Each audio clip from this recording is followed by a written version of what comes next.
Bueno, quiero saber si pueden ver la pantalla y si me escuchan bien, y entonces comenzamos la teórica. Que alguien, por favor, me conteste. Sí, Sí, sí, se se ve y escucha. se escucha.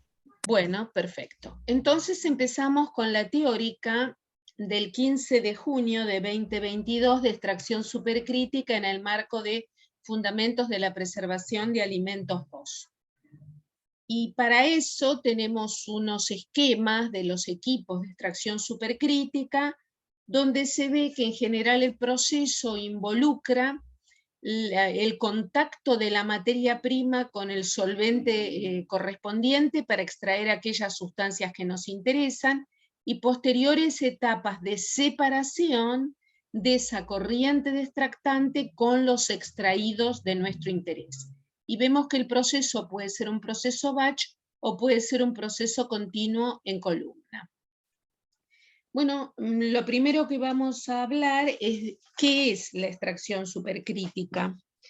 Bueno, es una operación unitaria que explota el poder disolvente de los fluidos cuando ellos se encuentran a temperatura y presión mayor que la temperatura y presión crítica. Enseguida explicamos qué son estos parámetros.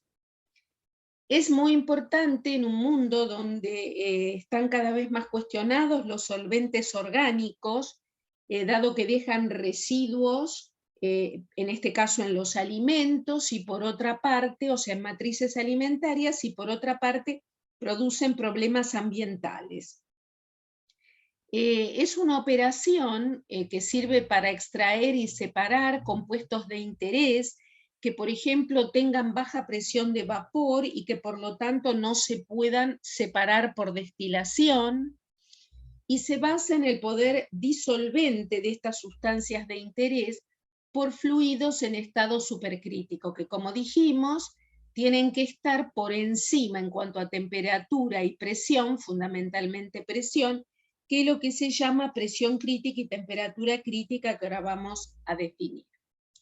En general es un proceso que es bastante costoso, vamos a explicar a lo largo de la clase a qué se debe esto, y por lo tanto es muy ventajoso cuando lo que se está extrayendo es una sustancia que tiene un reconocimiento importante en el mercado y que por lo tanto está el mercado dispuesto a pagar el valor que tiene finalmente cuando se agrega al costo de la materia prima el costo del proceso. Por lo tanto, suele ser muy utilizado cuando se recuperan pequeños volúmenes de productos que tengan alto valor en los mercados farmacéuticos y o biotecnológicos. Bueno, primero vamos a tratar de explicar un poco en qué consiste un fluido supercrítico, y para eso vamos a mirar los estados físicos de una sustancia en particular, que es el dióxido de carbono, que es el solvente supercrítico de elección en el campo de los alimentos. También vamos a explicar por qué. Si nosotros miramos este esquema de los estados físicos del dióxido, vemos que tenemos los estados sólidos de una dada sustancia, el estado líquido y el estado gaseoso. Entonces observamos que puede haber distintos tipos de cambio de estado a través de estas líneas o curvas, y a nosotros en particular en este momento, teniendo en cuenta que tenemos un estado sólido, un estado líquido y un estado gaseoso habitualmente en los materiales, nos interesa este cuadrante del gráfico en el cual, como temperatura y presión, tenemos a la presión crítica y a la temperatura crítica como inicios del cuadrante, y el mismo se prolonga hacia presiones mayores, hacia temperaturas mayores y presiones mayores, definiendo un cuadrante en el cual el cambio de estado no tiene que ver con los estados convencionales, sino que se genera una zona del diagrama de estado en el cual el fluido en cuestión, en este caso dióxido de carbono, no está ni como sólido, ni como líquido, ni gaseoso, sino que está como un fluido a temperaturas y presiones mayores que la crítica. Es un cuadrante especial en el cual el comportamiento es el de un fluido, pero que no es ni líquido ni gaseoso, sino que tiene propiedades intermedias entre ellos. Para aclarar un poquito esto, vamos a analizar, y enseguida volvemos a la transparencia anterior, cuáles son los motivos del poder extractivo, acá se lo llama disolvente, pero es el poder extractivo, de un supercritical fluid, ¿no es cierto? Lo primero que hay que decir es que un fluido supercrítico tiene tres propiedades: densidad, difusividad y viscosidad, que lo caracterizan y que resultan ser intermedias entre las de un fluido líquido y las de la misma sustancia en estado gaseoso. Al tener propiedades intermedias entre el líquido y el gas, resulta que tiene capacidad de disolver, no siendo ni un líquido ni un gas. Y lo vamos a ver.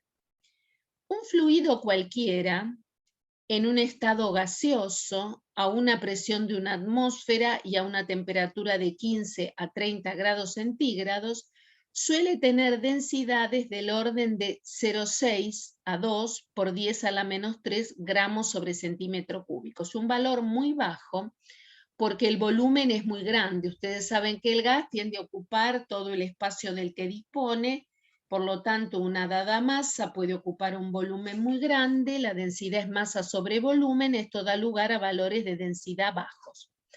Al tener valores de densidad bajos, no tiene buen poder disolvente, porque para tener buen poder disolvente es importante que tenga valores de densidad más altos que este orden de valores que vemos para los gases. Si esta misma sustancia está en un estado líquido a una atmósfera y 15 a 30 grados centígrados, vemos que tiene una densidad más grande, y esto es lo que le da a los líquidos el buen poder disolvente para las sustancias que a nosotros nos interesan. ¿Que cuáles son? ¿Qué podemos querer extraer de una matriz alimentaria para usarlo como aditivo, como ingrediente, etcétera? Por ejemplo, como colorante natural de tono amarillo, los carotenos, de tono verde, la clorofila. Entonces necesitamos un extractante que tenga una densidad lo más alta posible. Eso se da en la situación de un gas, no. Un líquido, sí. Bueno, y los fluidos supercríticos, justo a presión crítica y temperatura crítica, lo vamos a mirar acá, justo acá, resulta que tienen valores, si están justo en ese punto, de 0,2 a 0,5, bastante parecido a la de un líquido, y si está a presiones, simplemente con aumentar la presión, aunque la temperatura crítica la deje igual, aumenta a 0,409. Quiere decir que tiene un valor acá, y si yo mantengo la temperatura constante pero aumento la presión, aumenta la densidad. Ese aumento de la densidad hace que un fluido supercrítico tenga un valor comparable a la de un líquido y tenga un buen poder extractante o disolvente. En cuanto a la difusividad, es muy importante que un solvente, un extractante que yo quiero usar, pueda difundir por la matriz problema de la que yo quiero extraer algo. O sea que tiene que tener alta difusividad. Y a su vez que tenga baja viscosidad, porque si tiene muy alta viscosidad le cuesta difundir. Entonces resulta que si nosotros miramos, los gases tienen buena difusividad. En cambio, los líquidos tienen una difusividad mucho más baja. Bueno, los fluidos supercríticos resulta que tienen un valor intermedio entre ambos y acercándose a los valores bajos del estado líquido. Aquí lo vemos, a presión crítica y temperatura crítica, y acá a 4 por la presión crítica y temperatura crítica. Y en cuanto a la viscosidad, sabemos nosotros que los gases tienen baja viscosidad. Los líquidos, en cambio, tienen más alta y los supercríticos tienen valores del orden de lo de los gases. Entonces, se dan las condiciones en un fluido supercrítico que tiene aunadas las ventajas de los líquidos y de los gases para tener buen poder disolvente. ¿Qué quiere decir eso? Que tiene densidades altas parecidas a las de un líquido, que tiene difusividades bajas y que tiene, discúlpenme, difusividades entre las de un gas y un líquido que son bastante buenas, no son tan bajas como la de los líquidos, no son tan altas como la de los gases, pero tiene un valor intermedio. Y en cuanto a las viscosidades, tiene viscosidades comparables a la de los gases. Entonces, repetimos, estas tres propiedades, una densidad alta, una difusividad bastante alta, no llega a ser la de un gas, pero bastante alta, y una viscosidad baja como es la de los gases, son los tres atributos que hacen que los fluidos supercríticos tengan buen poder disolvente. Entonces vamos a mirarlo acá. Los fluidos supercríticos, que son los que se encuentran en este cuadrante, por encima de la presión y temperatura crítica en general, tienen buen poder disolvente porque resulta que tienen una buena densidad, una buena difusividad y una buena viscosidad, entendiendo por buena, baja, difusividad alta y densidad alta. Entonces, la zona de altas presiones se usa en los casos en que se desea la extracción total de un compuesto determinado, ya que allí en general hay una máxima solubilidad en el solvente supercrítico. ¿Qué significa esto? Yo me tengo que mover en este solvente, en este cuadrante, para tener un fluido supercrítico. Si me voy a presiones muy altas y temperaturas muy altas, voy a estar por acá. Si estoy por acá, de las sustancias que me interesan, voy a poder extraerlas en su totalidad. Supongamos que queramos extraer pigmentos con una cierta fórmula, pero que son un conjunto de pigmentos distintos que dan color rojo, o que dan color amarillo, o que dan color verde. Aquí extraería yo todas las sustancias que me interesan juntas, pero si a mí me interesa una de ellas, me tengo que mover hacia el punto crítico, es lo que dice acá. Cerca del punto crítico, el proceso se vuelve selectivo para los compuestos más solubles de la mezcla. Proceso se llama desodorización. Acá arriba, temperatura y presión ambas mucho más altas que la crítica, tengo una extracción total de las sustancias que pueden ser de mi interés. Pero si yo quiero separarlas, fraccionarlas en los distintos compuestos constituyentes de esa fracción de la que hice una extracción total acá, lo que tengo que hacer es ir bajando la presión crítica y la temperatura crítica. ¿Y qué va a pasar?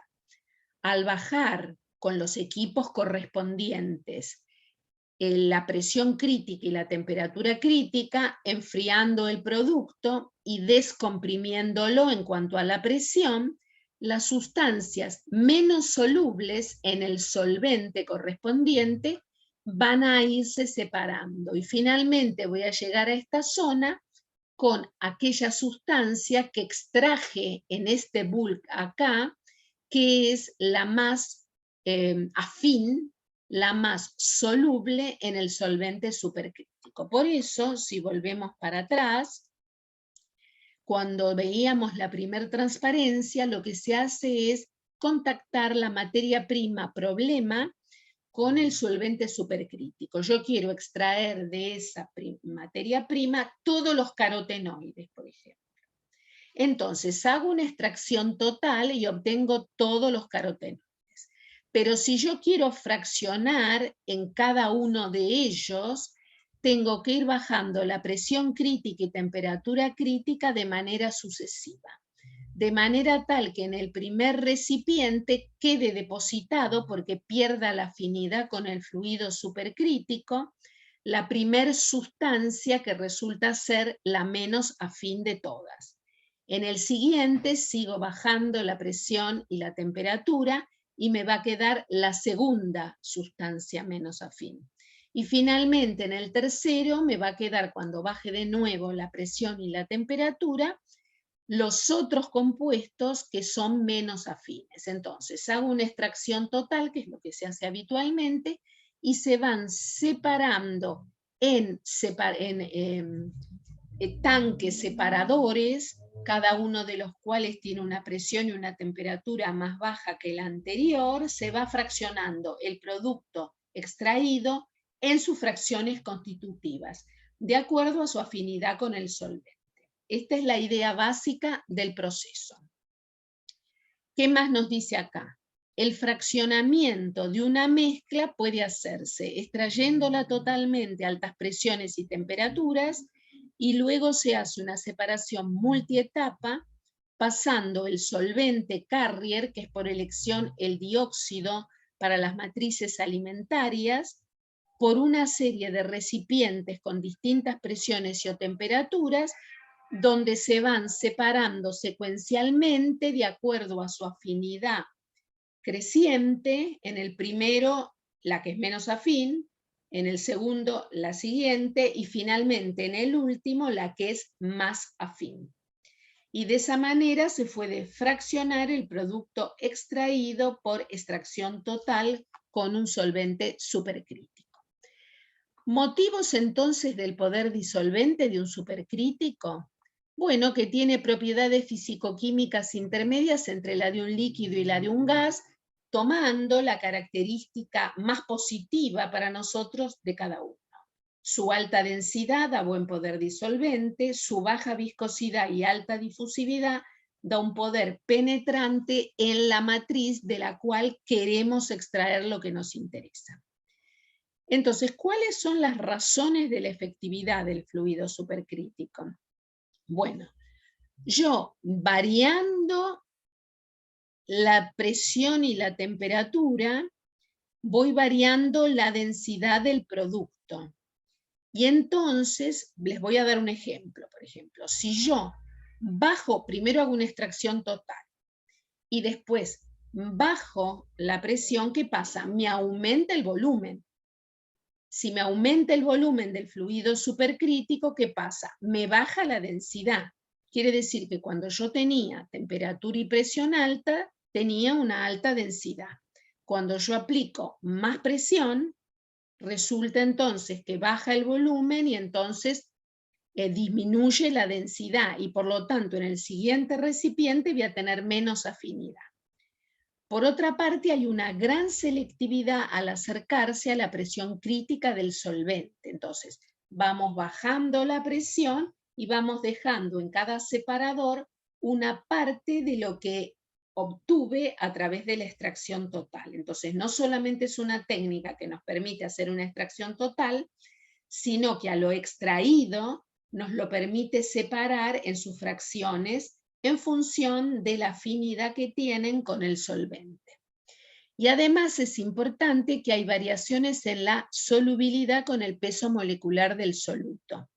¿Esto qué quiere decir? Que si yo tengo una mezcla de, por ejemplo, triglicéridos, esta es una técnica que se usa para descremar la leche entera, ¿no? Entonces, si uno hace una extracción total, extrae todos los triglicéridos, los de mayor y los de menor peso molecular, siempre que ajuste bien las condiciones para tener una extracción total con ese solvente que elegí, que es el dióxido de carbono.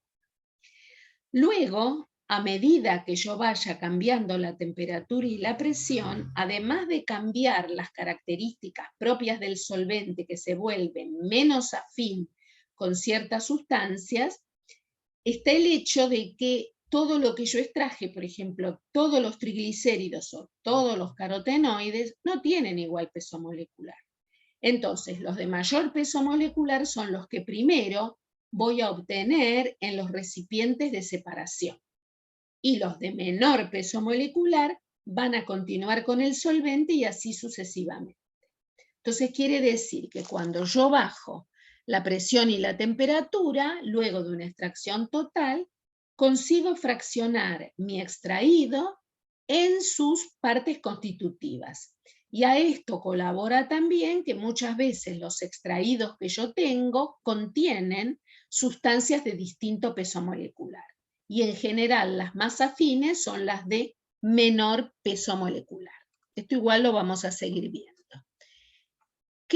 ¿Cómo se hace para elegir el solvente? Bueno, se tiene que buscar un solvente supercrítico que solubilice lo que a mí me interesa, a partir de una matriz donde hay una mezcla de compuestos, y yo quiero extraer solo algunos. Por otra parte, debe ser un solvente que sea inerte, o sea, que no reaccione con la matriz de la que yo tengo que sacar algo que me interesa, que no sea dañino para las personas que trabajan con esto y que tampoco reaccione consigo mismo. Por ejemplo, si yo tengo un solvente supercrítico que durante el proceso extractivo resulta que se polimeriza, ya entonces no tengo el mismo solvente supercrítico, sino que tengo un polímero del solvente supercrítico.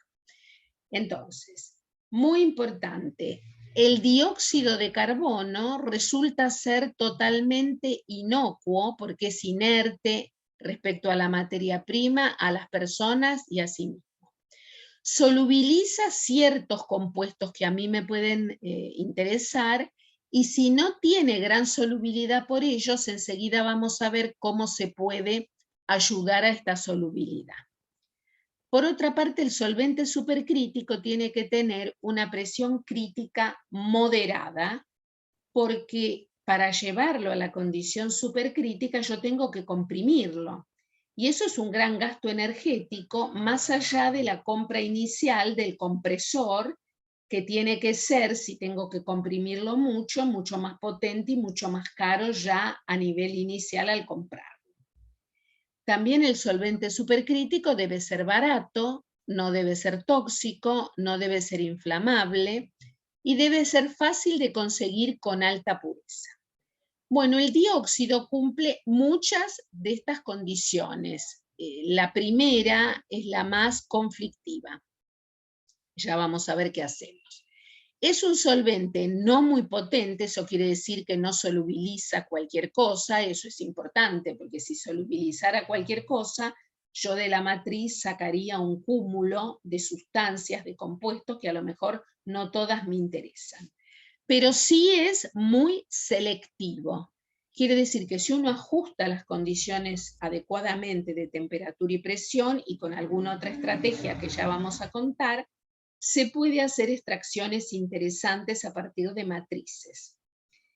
Su temperatura crítica es de 31 grados centígrados y su presión crítica es de 73 atmósferas. Ustedes me van a decir, pero bueno, entonces, esta es una condición no muy alta de presión crítica, y ya van a ver que es así cuando compare con otros potenciales fluidos supercríticos. Estas son condiciones moderadas respecto al equipo y al daño al producto. ¿Por qué digo al equipo? Porque evidentemente si el equipo trabaja con presiones tan altas en su interior, hay que construirlo con gran fortaleza, debe tener paredes de muy alto espesor y hay que tratar de que las presiones de trabajo no lo desgasten, porque piensen ustedes que está circulando el fluido supercrítico por el equipo. Y por otra parte, respecto al producto, porque cuando impacta un fluido extractante contra una matriz con tal presión, bueno, puede ser que me cambie la matriz, que me la deshaga, que me la rompa, que le cambie su porosidad, etc. Y avanzamos un poquito más para mostrar ejemplos de potenciales fluidos supercríticos. Por ejemplo, acá tenemos el metano, el etileno y la acetona, que no son de nuestro interés, porque piensen ustedes que son solventes orgánicos que estamos tratando de eliminar. Acá tenemos la temperatura crítica, hay que restarle 273, es negativa en el caso del metano. Acá la temperatura crítica, si le restamos 273 son 9, acá son 200 y pico. Acá en el agua, que es interesante, porque no es un solvente orgánico, es muy alta la temperatura crítica, réstenle 273 y es algo menos de 400, y el dióxido tiene 31 grados centígrados, como acabamos de decir. En cuanto a la presión crítica, no consideramos estos porque no nos interesan solventes orgánicos. El agua, que es de nuestro interés, tiene un valor de 22 megapascales. Piensen ustedes que son prácticamente 220 atmósferas. A ver, esperen un poquito que lo pienso un poquitito. Tengo que pensarlo. Calculito. Son 220 atmósferas, dije bien, 220 atmósferas, o sea, es muchísimo más alto que el dióxido de carbono, 220 atmósferas, y esta, la presión crítica, es del orden de 73 atmósferas. Por lo tanto, analizando todo, hay una serie de solventes que no me interesan y de los dos que sí me interesan porque cumplen muchas de las condiciones que le pedimos al solvente supercrítico. El dióxido de carbono es el mejor porque tiene 31 grados centígrados y 73 atmósferas de presión crítica. Y también es interesante si analizamos la densidad. Evidentemente, cuanto más alta sea la densidad, más capaz va a ser de solubilizar sustancias de nuestro interés. Y el dióxido de carbono tiene un valor de densidad mayor que el agua. Estamos hablando en las concentraciones de temperatura crítica y presión crítica. Bueno, ahora vamos a ver qué solubilidad tienen sustancias que hay en distintas matrices y cuáles entonces de estas sustancias pueden ser de nuestro interés. De nuestro interés puede ser, por ejemplo, para tener vitaminas de naturaleza natural y no sintética, o colorantes naturales u otros aditivos alimentarios, extraer clorofila, carotenoides, aminoácidos, ácidos frutales como el málico y el cítrico, y sales inorgánicas. Sin embargo, son insolubles. Enseguida vamos a ver cómo lo solucionamos. También puede ser que a partir de matrices vegetales querramos aislar alcaloides, por ejemplo, a los fines del uso medicinal, fenoles, a los fines del uso medicinal o como antioxidantes en alimentos, y compuestos de anilina que no son de nuestro interés. Pero también alcaloides y fenoles muestran poca solubilidad, enseguida hablamos de eso. Después está el tema de una serie homóloga, que quiere decir compuestos que son análogos en su fórmula química, pero que se presentan con distintos pesos moleculares en un dado alimento. Es el ejemplo que yo les di en la zanahoria de los carotenoides, que tiene una serie de carotenoides con fórmulas análogas, pero con distintos pesos moleculares, o en el caso de la leche, los triglicéridos, cuando uno quiere quitarle tenor lipídico, a la leche. Bueno, también nos puede interesar sacar los triglicéridos si se presentan como distintos compuestos triglicéridos con distinto peso molecular.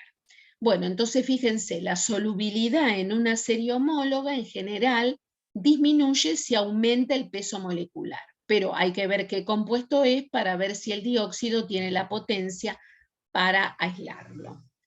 A su vez, si un compuesto se le agregan grupos oxidrilos, carbonilos, nitrógenos polares como los nitrilos, disminuye la solubilidad. Los ácidos grasos y los triglicéridos tienen baja solubilidad, pero una estrategia es monoesterificarlos y se les aumenta la solubilidad en el dióxido de carbono. Los polares orgánicos, como son alcoholes y ácidos carboxílicos, son solubles y el peso molecular es bajo. Los compuestos con hidrógeno y carbono alifáticos no polares de hasta 20 carbonos y aromáticos pequeños son solubles. Y los compuestos de hidrógeno y carbono con halógeno, con grupos aldehídos, con grupos cetonas, con grupos ésteres, alcoholes y éteres de peso molecular bajo y medio son muy solubles. solubles. Entonces, realmente muy solubles hay unos pocos que podríamos decir que se concentran acá. En ese caso, ¿qué se hace? Se le agrega al fluido supercrítico un cosolvente, en inglés se llama entrainer. Es una sustancia que a lo sumo se agrega en una cantidad de 10% mezclado con el dióxido de carbono, de manera tal que aumente la solubilidad. Históricamente se usaban los que acá nombran adentro del paréntesis, que son acetona, metanol. ¿Y qué se consideraba? Que dentro de todo se disminuía la cantidad de acetona y de metanol que se usa, porque el solvente no es acetona ni es metanol, sino que es el fluido supercrítico dióxido de carbono con una pequeña cantidad, lo sumo un 10% de ecosolvente. Pero hoy en día la perspectiva se ha mejorado y lo que se trata de hacer es usar exclusivamente el etanol, o sea, el alcohol etílico, que tiene usos farmacéuticos, incluso hay usos en la industria alimenticia, y con un 10% del etanol se ha comprobado que se mejora mucho la capacidad de solubilizar de compuestos de interés del dióxido de carbono supercrítico. Vamos a seguir abundando sobre esto y además tenemos nosotros un problema que está resuelto y que vamos a ver. No es un problema, es la explicación de un paper. Explicamos 2 papers y en uno de ellos se ve qué es lo que pasa cuando se agrega un entrainer, o sea, un cosolvente. ¿En qué consisten los equipos de extracción supercrítica? En general consisten en un reactor que se llama extractor. A lo mejor el nombre de reactor no es adecuado porque no hay una reacción química, sino que hay una solubilización, pero es para describirle la naturaleza del recipiente, que lo llamo así. Entonces, consisten en un extractor donde se contacta la materia prima con el fluido supercrítico y uno o más separadores, que es justamente el recipiente en el que queda las sustancias extraídas de la materia prima en el extractor, mientras que el fluido supercrítico sale.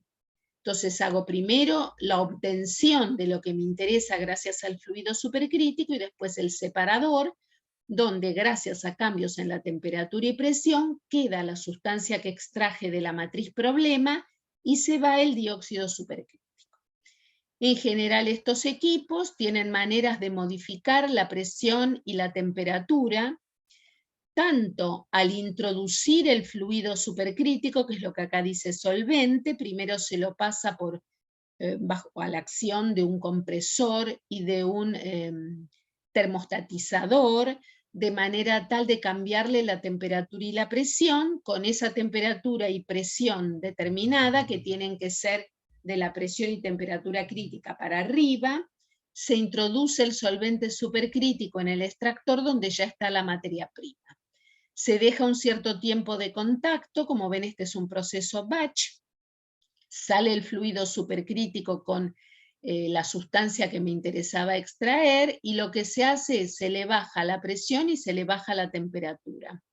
De esa manera, al llegar al separador, tiene menos afinidad la sustancia por el fluido supercrítico y se queda allí.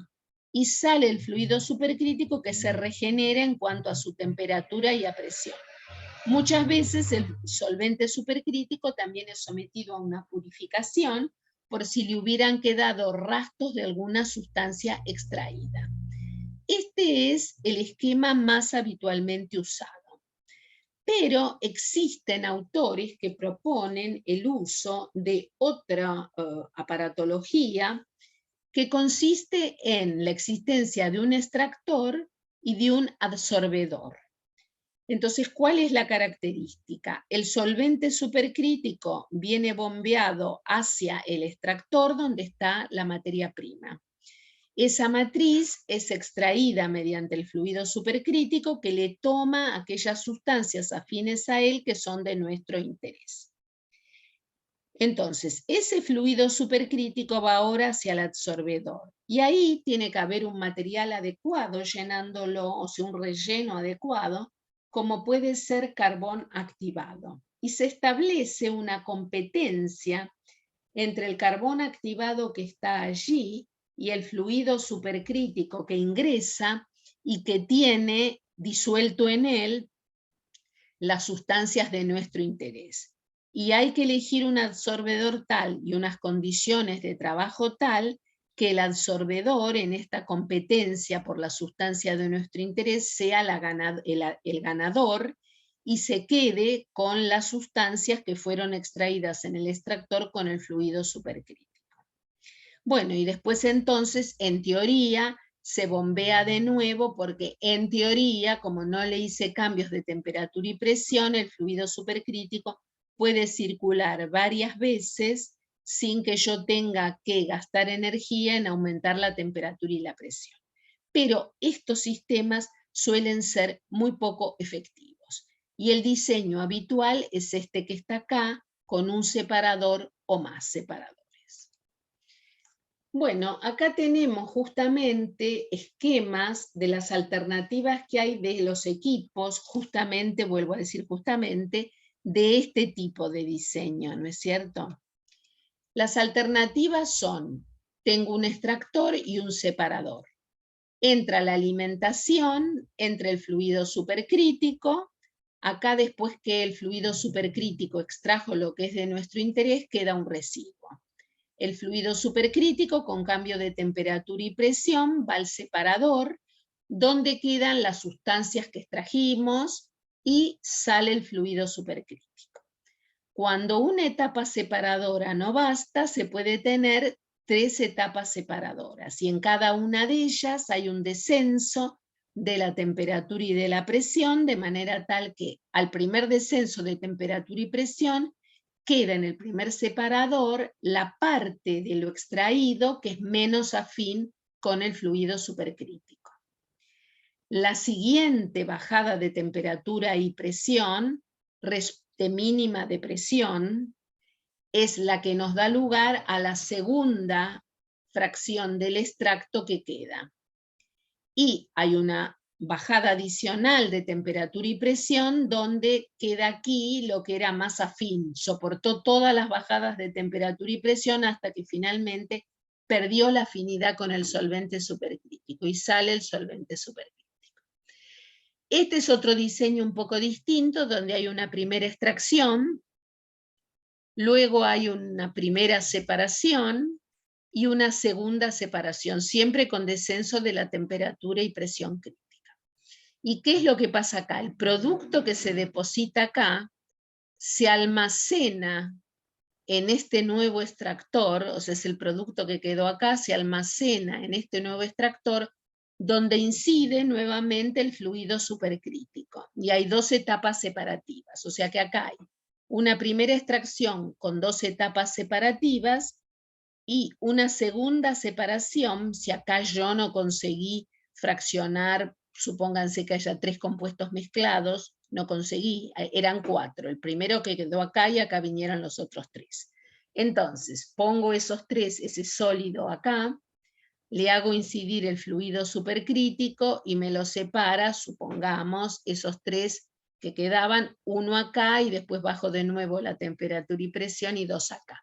O sea, sería como 2 procesos en serie de extracción supercrítica, cada uno de ellos con un extractor y 2 separadores. Y finalmente un equipo como el que se usa cuando la matriz a la que yo le quiero sacar ciertas sustancias es una matriz líquida. En ese caso se puede usar una columna que tiene un relleno, un empaquetamiento. En ese caso lo que se hace es alimentar la sustancia líquida problemática, la matriz líquida, y en contracorriente el fluido supercrítico.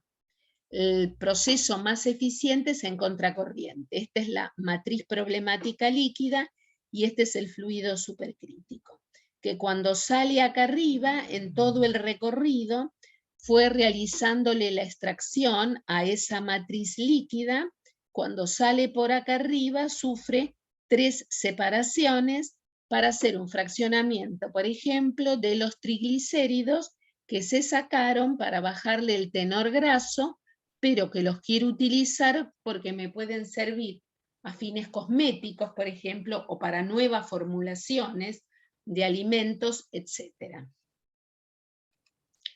Bueno, entonces, acá vamos a ver la explicación de algo que dijimos antes, pero que pienso que acá va a ser más claro.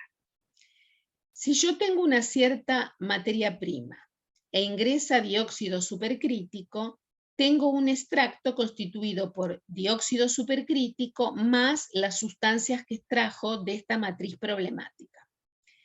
Cuando yo voy al primer recipiente, en ese primer recipiente hay una presión P1. Acá la presión era P, que era mayor que P1, que es la que está en este recipiente. Si esta presión es menor que esta, resulta que el volumen del fluido supercrítico aumenta porque baja la presión y entonces la densidad baja. Yo bajo la presión, la densidad baja. Como baja la densidad, baja la solubilidad de lo que contiene el supercrítico y me queda algo acá.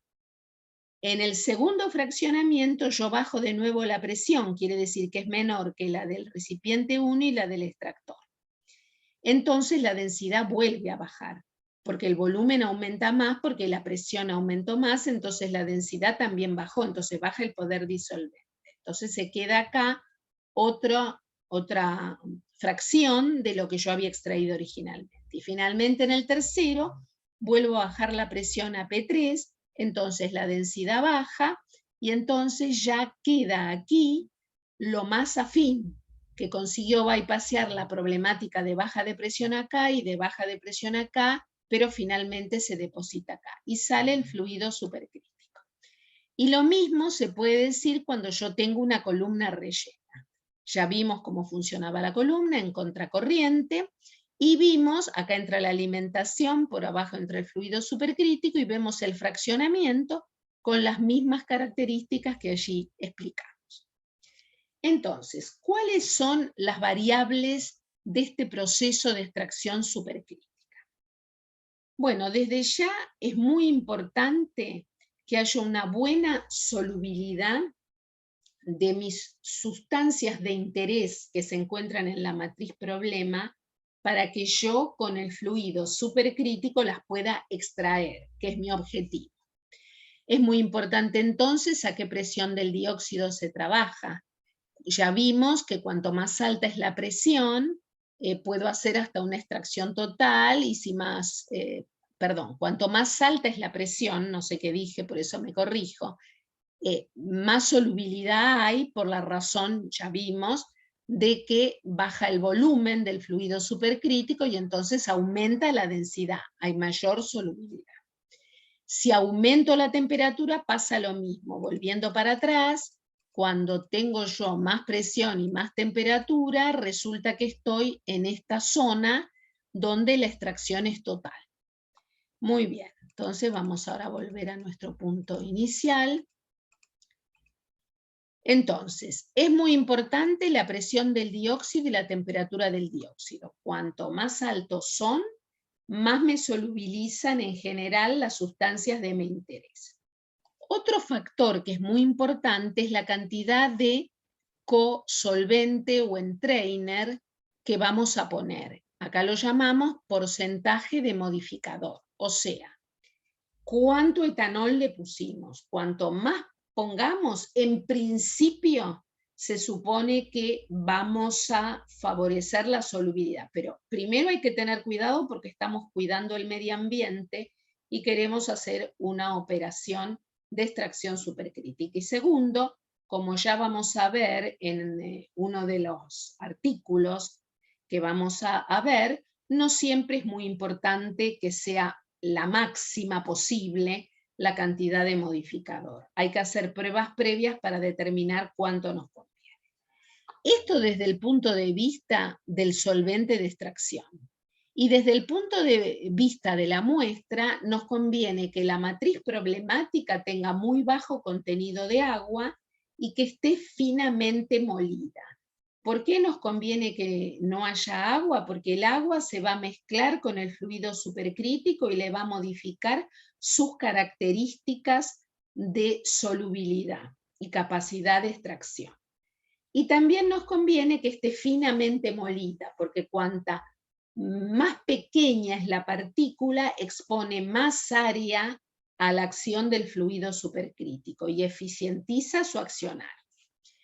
Desde el punto de vista de transferencia de la materia también es muy importante cómo uno prepara la muestra, por ejemplo, moler los sólidos finamente, para que sea más fácil la transferencia de materia entre el fluido y nuestra matriz problemática, si es sólida. El otro tema es el caudal de alimentación si la muestra en cambio es líquida. O sea, vamos a mirarlo en el esquema este. Si el fluido supercrítico viene circulando con un cierto caudal y resulta que yo hago que el caudal sea muy alto de la alimentación, puede ser que haya poco tiempo de contacto entre la alimentación y el fluido supercrítico. Todo eso hay que evaluarlo. También es muy importante la presión del dióxido, igual que acá, la temperatura del dióxido también, el porcentaje de modificador y qué caudal se usa de dióxido de carbono, que es el solvente. Y si es una columna, es muy importante el relleno de la columna, que permita un muy buen contactado de las dos corrientes que están circulando, la alimentación, que es la matriz problemática, y el fluido supercrítico, que es el fluido que va a extraer las sustancias que me interesan. Bueno, ¿qué aplicaciones tenemos nosotros de esta operación? Bueno, hay muchísimas. La mayor parte de los artículos que ustedes ven citados son artículos sumamente antiguos. ¿Por qué está en este cuadro bibliografía tan antigua? Bueno, lo que nos pasa es que hoy en día la mayor parte de las aplicaciones que están resueltas en cuanto a la tecnología a usar con fluidos supercríticos para extraer una sustancia de una matriz problema, están cubiertos por patentes.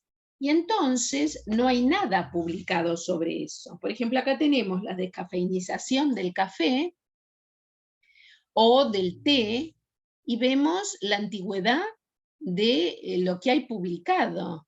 Y lo que pasa, repito, es que hoy en día estos procesos son procesos de aplicación industrial y por lo tanto no se publica nada sobre eso, pero está enumerado la descafeinización del café, el proceso de desodorización, por ejemplo, de los aceites vegetales, la recuperación de aromas para la recuperación, de aceite de distintas fuentes, oil recovery, como puede ser la soja, el maní, el girasol, también está publicado hace muchos años. El refinamiento del aceite, ustedes saben que, por ejemplo, el aceite de oliva en invierno puede presentar un precipitado y se hace la eliminación de los ácidos grasos problemáticos con solventes orgánicos muchas veces. Entonces, justamente es muy interesante el refinamiento que se hace con extracción supercrítica, pero encarece mucho el producto. Entonces, en un país donde los aceites son baratos, el mercado no va a pagar este encarecimiento. Y otra posibilidad de aplicación es la extracción y fraccionamiento de distintas sustancias de matrices alimentarias. Como yo ya repetí varias veces, extraer lípidos de la leche entera.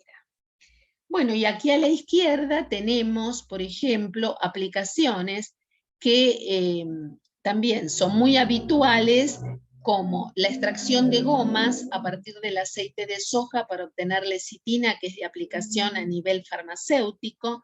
Esto el mercado lo reconoce. La extracción de aceite de avocados, que son paltas, para hacer productos cosméticos, que el mercado lo reconoce. Y la desodorización, por ejemplo, del girasol, que nuestro mercado no va a reconocer ese encarecimiento adicional porque los aceites son baratos. Y bueno, acá tenemos algunos datos inciertos, porque no están completamente desarrollados, de procesos que se usan para la descafeinización del café. Ya dijimos por qué no están bien explicados en general en bibliografía. Y la mayoría de la bibliografía que hoy en día disponemos, que hay mucha publicación sobre extracción supercrítica, tiene que ver con extracción a partir de distintas plantas, a nivel investigativo, de qué sustancias, o sea, se extrae y se hace cromatografía para determinar qué sustancias hay presentes y después se las aplica in vitro y con modelos animales como para ver qué ventajas traen en la salud, si tienen toxicidad o no tienen toxicidad, si son antioxidantes o no son antioxidantes. Sobre eso hay muchísimas publicaciones. No así de productos alimenticios en los cuales verdaderamente se utiliza el proceso en la industrialización. En el caso de la descafeinización de café, el primer proceso lo que propone es humedecer los granos de café. ¿Por qué? Porque se dice que el dióxido de carbono se vuelve más selectivo para la cafeína cuando los granos de café de origen están humedecidos. Fíjense que no nos dicen acerca de moler los granos de café, sino que dice aumentar la humedad de los granos de café para recién después contactar con dióxido supercrítico. Entonces, ¿qué se hace? Se hace una extracción con dióxido supercrítico y el dióxido se pasa a un recipiente que sería el, entre comillas, separador, que tiene agua. Entonces, humedezco los granos, lo contacto con el dióxido supercrítico, no informan presión y temperatura. El dióxido supercrítico se recibe en otro recipiente que tiene agua, nos dicen qué condiciones, y ese agua se destila para recuperar la cafeína que queda en el matraz original, en el balón, perdón, original. Entonces, si nosotros tenemos un tenor de más o menos 0,7 a 3% de cafeína según el café, en este proceso se informa que nos puede quedar 0,02%, o sea, se baja muchísimo. Este proceso de descafeinización del café en general, sea cual sea el proceso, es muy redituable porque no solamente se baja la cafeína del café dando un producto muy interesante y requerido, sino que asimismo la cafeína se puede utilizar en la industria farmacéutica. Otro proceso que se describe de manera muy genérica para la descafeinización del café es tener una matriz que está constituida por granos de café más carbón que está molido con menor tamaño que los granos de café. Toda esa matriz problema, por decir así, en realidad son los granos de café la matriz problema, todos esos sólidos se contactan con dióxido supercrítico, acá nos dicen a 75 grados centígrados y 180 atmósferas. Entonces, ¿qué es lo primero que pasa? La cafeína de los granos de café se absorbe en el carbón. Pero, no, perdón, lo primero que pasa es esto. La cafeína presente en los granos de café se disuelve en el dióxido supercrítico. Una vez que está en el dióxido supercrítico, a partir de esa solución en el dióxido supercrítico, entra en competencia este carbono con el dióxido supercrítico por la cafeína. Y la cafeína pasa por mayor afinidad al carbón de menor tamaño. Entonces, los granos de café y el carbón se contactan con el dióxido. El dióxido disuelve la cafeína de los granos de café y después la cafeína queda finalmente en el carbón que tiene menor tamaño. Y entonces los autores proponen separar por tamizado el carbón de los granos de café, pero no nos explican cómo se hace para eliminar, pero poder utilizar la cafeína a partir de su solución, su adsorción en el carbón, en realidad, no es su solución, es su adsorción en el carbón. Entonces, nuevamente es un método incompleto. En el de arriba no nos explicaban las condiciones, acá nos dan las condiciones, pero no explican cómo a partir de la cafeína absorbida en el carbono, una vez que yo tamicé y me quedé con el carbono, cómo se puede separar la cafeína del carbono. Entonces, nuevamente es un método incompleto. Mejor explicado está, pero tampoco dando los parámetros de temperatura y presión, la recuperación de extractos de malta. Ustedes saben lo que es la malta, ¿no es cierto? Es la cebada germinada. Y si bien es un importante componente para la obtención de cerveza, también se usa para productos de panadería, para dar gustos especiales. Por ejemplo, en el pan dulce. Si se hace con solventes la recuperación a partir de la malta de ciertos extractos de utilización en la industria alimenticia, se suelen usar como solventes el diclorometano o cloruro de metileno, se llama así, diclorometano o cloruro de metileno, que es cancerígeno. Luego hay que eliminarlo muy bien y quedarse entonces con una sustancia siruposa, que es la que se obtiene, pero con un máximo puesto de diclorometano, porque es tóxico.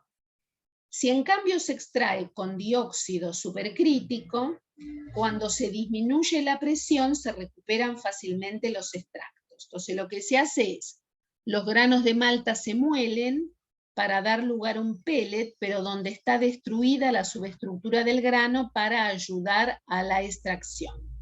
Y se hace la resina más accesible al solvente supercrítico.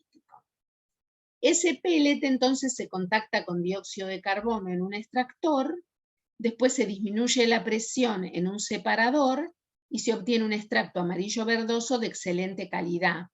Mayor calidad, no tiene para nada ninguna sustancia peligrosa, pero es más caro que el obtenido con la extracción convencional, entonces habitualmente no se usa esta técnica. Y aquí lo que tenemos es el esquema del artículo, un artículo muy importante de Singh y Risby en 1993, donde muestra cómo a la leche se le hace una extracción en una columna rellena, entrando la alimentación por la parte superior, en realidad ellos la muestran aquí, o sea, un poquito menos queda para acá arriba que la mitad de la columna, y por debajo entra el fluido supercrítico que después se separa en 3 fracciones gracias a los cambios de temperatura y presión que se hacen. Y el fluido supercrítico se regenera porque ha perdido su presión y temperatura, entonces hay que comprimirlo nuevamente, calentarlo nuevamente y mandarlo a la columna como para continuar el proceso. ¿Cuáles son los problemas entonces para la aplicación de esta técnica en alimentos? Bueno, el primer problema es que hay poca información disponible de cómo se comportan los fluidos supercríticos en matrices muy complejas como son los alimentos o las matrices vegetales naturales, de las que nos interesaría poder obtener colorantes, aromas naturales, vitaminas, compuestos polifenólicos, antioxidantes, etc. Se sabe poco. Se sabe poco porque se publica poco, y se publica poco para matrices de uso comercial justamente porque los datos están cubiertos por secreto, porque en general lo hacen en los países desarrollados este trabajo las universidades en convenio pago con empresas. Y entonces quedan, por los convenios que se firman, como secreto de la empresa. Por otra parte, son sistemas, los de extracción supercrítica, que en general operan en forma batch, a menos que la matriz problema sea líquida, por lo cual hay poca eficiencia en el rendimiento. Los rendimientos son bajos. El otro problema es el problema de construcción y diseño del equipo. Se necesitan paredes muy gruesas y bombas y válvulas especiales para conseguir las presiones de trabajo y que después las válvulas resistan esas presiones. Y entonces lo que pasa es que se descomponen rápidamente. O sea, necesitamos un diseño especial y por otra parte, ante presiones tan altas, resulta que se deterioran rápidamente los equipos y bombas y válvulas. Esos serían problemas técnicos, pero hay problemas comerciales. La mayor parte de la información se encuentra cubierta por patentes, que evidentemente hay que pagar para usarlas, Y por otra parte hay problemas en cuanto al costo de construcción y operación, de construcción por el tipo de construcción, bombas especiales, válvulas especiales, conductos de paredes muy gruesas, y por otra parte de operación, o sea, tenemos que tener obreros muy especializados, capataces especializados y frecuentes arreglos de las instalaciones. Bueno, aquí tenemos un equipamiento de extracción supercrítica a primera escala, que es escala banco, ¿no es cierto?, donde vemos acá un extractor y acá 2 etapas separativas. Después tenemos acá otro equipo de extracción supercrítica, creo que esta foto es de la Universidad San Juan Bosco de hace algunos años, y aquí tenemos un extractor y aquí tenemos una etapa separativa, y todo esto es la unidad de automatización, ¿es cierto? Bueno, y acá tenemos bibliografía que se encuentra en la facultad y que usé para la preparación de la clase, y acá hay una serie de artículos que creo que van hasta el año 2021, donde nos muestran el tipo de estudios que están reportados. En general son estudios que no han tenido, digamos, el apoyo de una industria y por lo tanto pueden publicarlos. Por ejemplo, uno de los que toma una matriz de aplicación industrial es esta de los productos de desecho de la industrialización del tomate y cómo se pueden aislar carotenoides, tocoferoles y citoesteroles de ellos, es 2007. Ahora, por ejemplo, en el año 21, acá hay una extracción ya supercrítica para valorizar el carozo de la parte interna de la semilla de mango de Colombia. O sea, es interesante, no es que no sea interesante, pero bueno, la descafeinización del café o del té no se encuentra. Bueno, y ahora vamos a hacer un intervalo como hacemos siempre de 10 minutos con el objetivo de cortar un poco acá la grabación. Esperen que la corto.